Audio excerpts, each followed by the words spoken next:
Welcome to the FoodBall Show, everyone. Today, we will be talking about soccer and food, two of the best things in the entire world. I am your host, Renata, and we are joined by the Dalai Lama of soccer. It's semi-final time. Things are heating up. We have FoodBall Harry.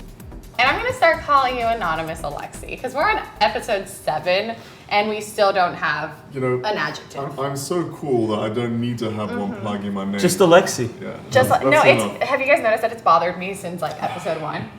All right, guys. So today we're gonna be talking about the semifinals of the FIFA World Cup, specifically which teams are gonna be matched up. What I'm excited about is the fact that these guys, they've all made predictions and they can't really go back on it now, so we're stuck. Quite right. The semis are very important. They're like literally where everyone goes crazy during the World Cup. Who knows? It's one step away from the final. All right, Harry, you have France and Belgium going up, right? Exactly. It's, I don't even know how you got there.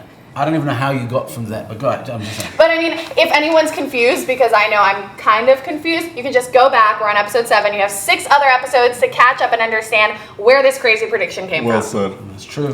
How will this match end up? It is going to be sort of historical if it does happen. Belgium have beaten France 30 times, okay? They've lost 24 times. The last time they played was in 2015, where Belgium essentially beat France 4-3 at the Stade de France. And going back a bit further, the last 2 times they played before that, they drew. So it's been very competitive when they play each other. Yeah, and we're gonna see the same players that we saw in those matches. Mm-hmm. You got Lloris in goal, Varane during that game and on defense. So they're no strangers to that game and that matchup, and I think we're gonna see them shine and France edge Belgium just by a bit. I doubt that's going to happen, because the Belgium team of now is basically going to be an EPL versus an EPL team. I mean, there's so many players that play in the Belgium team in the EPL. It's unbelievable. Lukaku playing up front. You've got Vertonghen and the 2 Tottenham boys, Alderweireld playing at the back, and company. So, I mean, they have quite literally a studded team. And, I don't see them losing to France. All right, so listen, you have to remember that France's top scorers at that game we were talking about earlier didn't do as well as they thought they could do. Valbuena scored a goal, but then was later subbed off for Nabil Fekir, who's going to Liverpool right now, who actually scored in the 89th minute. Payet came off, and Payet came on for Griezmann, and then he scored in the dying minutes. So it's not going to be as easy and cut and dry as you say, but it certainly is going to be, if it does happen, a really good match to watch for the neutral. I think it's going to be exciting, but I don't think it's going to be close, and I think France is going to edge them. Well, France just beat Italy 3-1, so they're on pedigree playing stronger teams and winning, so you never can tell. So in the World Cup matches, France actually beat Belgium at the 1938 World Cup. And Mexico 86, where France beat Belgium 4-2. That's right, and that was in extra time, so yeah, it could be an interesting match. Well, France know how to win, and they know how to get through, so I think this is going to be their year. Well, Platini was playing in that team in '86, and he was one of the best footballers in the world, so no doubt. I think we're going to see a future of great French players coming up, so. Okay, and Alexi, you have England and Portugal in the semis, with England winning. Of course. That should be getting a lot of likes on Facebook and, and YouTube at this point, millions possibly. At FoodBall Network, by the way. A lot of likes. Throw us some likes everywhere. All right, but why England? England, as you know, if you're a good England football fan, look, they played Portugal in the 2004 European Championship. They lost on penalties, 6-5. Very unfortunate. And it was unfortunate because Rooney got injured in the penalty box. The one defender stamped on his ankle, which was a blatant penalty, and they didn't get that penalty. And then Rooney, who was on form for no longer played in the tournament as well as he should. And in 2006, he got himself sent off, so he was 10v11 for a long time. It's going to definitely be, from a probability perspective, England's got to do him one time. And don't forget Euro 2000. Yeah, Euro 2000. As like Lexi mentioned, England couldn't beat Portugal in 2004, couldn't beat Portugal in Mexico 86. And quite honestly, I think if they do get together, it is going to be a fun match to watch. But the only time that England have actually beaten Portugal and in a meaningful match was pretty much 1966 in the semis. Bobby Charlton scored 2 goals against Jose Pereira, and Eusebio scored a goal. and that's it. So I'm having a hard time seeing England beating Portugal. But again, it is the semis, and we'll see. The ball is round. You have Brazil and Portugal in the semis. Yes, yeah. I mean, I think this would be a matchup that people will want to see. It's two sort of similar styles throughout history. Portugal versus Brazil is just a juicier matchup, in my opinion. You have to go back to 1966 to see Portugal beat Brazil. I mean, that was. I mean, if anyone out there remembers that was a fabulous game at Goodison Park. 3-1, and quite honestly, if you saw goals by Eusebio at that time, you knew what football was about. Football was born on that day. But I also have to remember here in America, in Foxborough in 2013, when I saw these two teams play, and Neymar and Paulinho were on the squad, and João Moutinho was on the squad, and I just remember it just being a kind of a different match from previous Portugal matches. There was no Cristiano. I mean, but there's Cristiano's name again. He's so fit.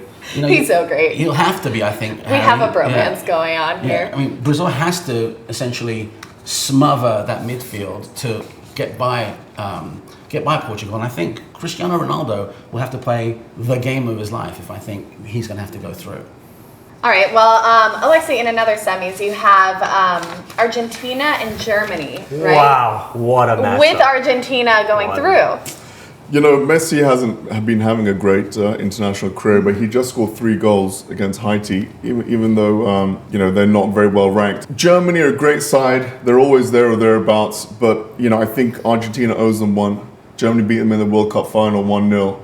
One of the defenders went to sleep, and, that's what happens when you're playing at the top level. You fall asleep for a couple of minutes, and that's it, your game's over. I think they owe them one. Germany, I don't think their strikers are there, so I'm looking for Lionel to step up. Okay, and Harry, you have Spain and England, with actually Spain going through in the penalty kicks, right? Yeah, well... That's pretty specific. Yes. Penalty kicks? Penalty kicks, unfortunately... Here we go with England again. Yeah. Sorry about that, folks. But they have an amazing manager in Julian Lopetegui, and Wait, are you saying that England is not good at penalty kicks? No, I'm just saying that they're going to get defeated again, unfortunately, in penalty kicks. But look, he's led this team since 2016, and they had an undefeated record in qualifications with 9 defeats. 9 victories and 1 tie. Spain also tied Germany 1-1 when a friendly just 4 days later destroyed Argentina 6-1. Something that I know you told me, and I'm kind of with you. I think if England gets to the semis, I think it's going to be very tough. Yeah, because you have Germany, Argentina in the semifinals. That's going to be a fantastic, I think, semifinal. Listen, yes, during the past couple of years, goals have been coming from every side of the park for Germany. Think about this. 15 different players have scored for Germany in 16 matches. That's just in 2017. It is, I think, the strongest team in the World Cup, pound for pound, every position. Stronger than Argentina? You know what? I think so. Stronger than Brazil? I think, well, that's stronger than Brazil. Stronger than England? Yeah, I would say Germany right now are number 1 in the world, and it's for a reason. The gaffer has been essentially in charge of this club since 2006. He has players that he can choose from that are 3 deep. And you gotta remember in 2016, like in the Euros, guys like Marco Reus and Julian Brandt weren't even selected because he had so many options, and literally they did so well. It's amazing how the bench is so deep, and people are saying, well, no, they're not going to go far. Okay. Listen, let me just add on Germany. Not so long ago, Bastian Schweinsteiger, and I had to write this down, folks, Per Mertesacker, Miroslav Klose, and Philipp Lahm retired. Right? These are some top-notch players in the world, okay? Not surprisingly, players like Kimmich, and I gotta write these down, Goretzka, Sane, Timo Werner, were just put into the squad. No one batted an eye. No one said, "Well, these guys need time to sort of mature and whatever." It was like it was like their position from day one. So the fact that this team is so well oiled, it is a well-oiled machine. It's so well managed, and there's players in every level 3 deep. I don't think there'd be any reason not to say that these guys wouldn't be in the final. The thing about 3 deep is it just doesn't fly. Bottom line is, when you get to the World Cup semi-final, you don't know what's going to happen. Absolutely. It's going to be tight. It's going to be you know, both teams are going to be sweating hard. They want to concede a goal. You know, obviously we try and pick who the winners are, but it's going to be tough. It's going to be great. It's going to be fun, and I can't wait. It's going to be amazing. All right, guys. So I think this is a great moment to transition into my favorite part of the show, which is the cooking portion with Marylu. So today we're going to be having some delicious Spanish food. So can't wait for you guys to continue joining us, and we'll continue this conversation at the table. Español. Español, comida de España. Hey everyone, Marylu here. I have a special guest with me, joining me. Her name is Italia. Hi, Chef Italia. How are you? Good. How are you today? I'm doing great, thank you. I'm very happy to have you here today. I'm happy to be here. All right, can you please tell us what you prepared for us? We're all dying to try this food. What is this right here? That is our Gambas al Ajillo. Ajillo. Ooh, sounds fancy. So what is that? shrimp, and okay. It has some garlic in it, some olive oil. It's a nice appetizer. Wait, is this pulpo a la gallega? Yes, it's a very simple dish. It's octopus with some garlic inside. I am dying to know what this is. This is gonna be our fabada. It's gonna be frijoles blancos y chorizo. Ooh, so white beans and chorizo. Interesting. Yes. All right, what about this? What is this? This is also another simple dish. It's gonna be mushrooms with eggplant. This is one of my favorite dishes. This is gonna be our Tortilla Espanola. It's mixed with eggs, tortilla, and potato. This looks like it would be, you can eat this with wine or something. Is that what it is? Am I right? Yes, it's perfect to have with a glass of wine. Okay. This is gonna be queso manchego paired with jamon. Jamon, ham. And I'm really curious about that in the corner. What is that? One of our seafood dishes, paella. There's some mussels, clams, shrimp, Spanish rice. And you know what's funny? I've actually seen a lot of paella restaurants here in LA. It's awesome. I'm like dying to try it. I've never tried it personally, but cannot wait to try all of this. All right, so how about you help me out with these plates and let's take it to the table. Welcome to the table. It's time to dig in and have some delicious Spanish food made by our lovely Chef Italia. I love it. And it's very traditional in Spain to have a lot of tapas dishes, which are kind of starters. Finger food. Tapas, in case anyone doesn't know who's watching, tapas are kind of their family style. They come in small portions, so you order a little bit of prosciutto, a little bit of the manchego cheese, some croquetas that we have over there. Everything comes in little portions, kind of like sliders, right? Yeah. Yeah. Are we going to see Ronaldo stay in Madrid after the World Cup? No, I think he'll come to Miami. As soon as he loses the European Cup game and then knocked out is when he should quit. Well, we had Zidane resign as a coach, and he had won 3 in a row. Do we know any other coach in Champions League that has won 4 in a row? 4 in a row, no. You have to go back to like the 50s to Real Madrid again. I'm not sure how many they won in a row. So you know what? No one ever asked me for my prediction.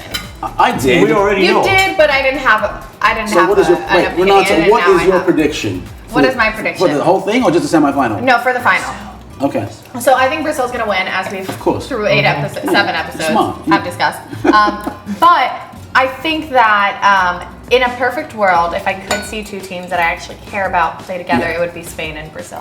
Why not? I think that would be an incredible match That to would watch. be a lot of fans' dreams. A lot of fans. Yeah. Imagine that stadium. Yeah. Like everyone, 81,000 people. Yeah. So you're talking about Spain. My first trip to Spain was in 1982, which happened to be in the summer when that was my first World Cup. Okay. And as a kid, I was walking around, and the fans, I think it was Scottish fans, would walk around and they would chant, "Whoever gets in our way gets a big fat kick." So if any locals sort of got in their way, they would get kicked to the curb, so to speak. So as a kid, I'd try to avoid these fans because I was there on vacation, obviously. You're like, I don't want to get kicked. Yeah, there was a great, my first World Cup, I think the greatest World Cup I think so far. And all I remember was this food that we had in Spain when I was a kid, and the fans, and obviously the football. So. And are you happy that we just brought it here? When he brings Spain and food and soccer together, it's not too shabby. Well, let me tell you, who won that World Cup in Spain? Should I tell you who should have won that World Who should have Cup? won that World Cup? The most beautiful soccer team in the world, the 1982 Brazil squad. And Italy ended up winning, and ironically today, on our day with Spain, we have Chef Italia. Oh, look at that. Taking it full circle, Harry. And how great would it have been if Spain ended up playing Italia in the How final? good would Italy just That be would at have the been World great. Cup? But Chef, thank you for bringing Thank us you. Are you a guys great liking the dish. food? Right. We love it. Delicious. We It's love it. We love amazing. it. We're gonna keep eating it. Yes. And cheers. And then Cheers. Until Italy gets to the World Cup, we'll still there eat. you go. And we want to do a quick shout out to prosoccer.com that has all our apparel. All of our fabulous apparel, if you want jerseys, everything, prosoccer.com. And for an additional 10% off discount, use the code FoodBall. And of course, Bocas, our hairstylist in Pasadena. Thank you.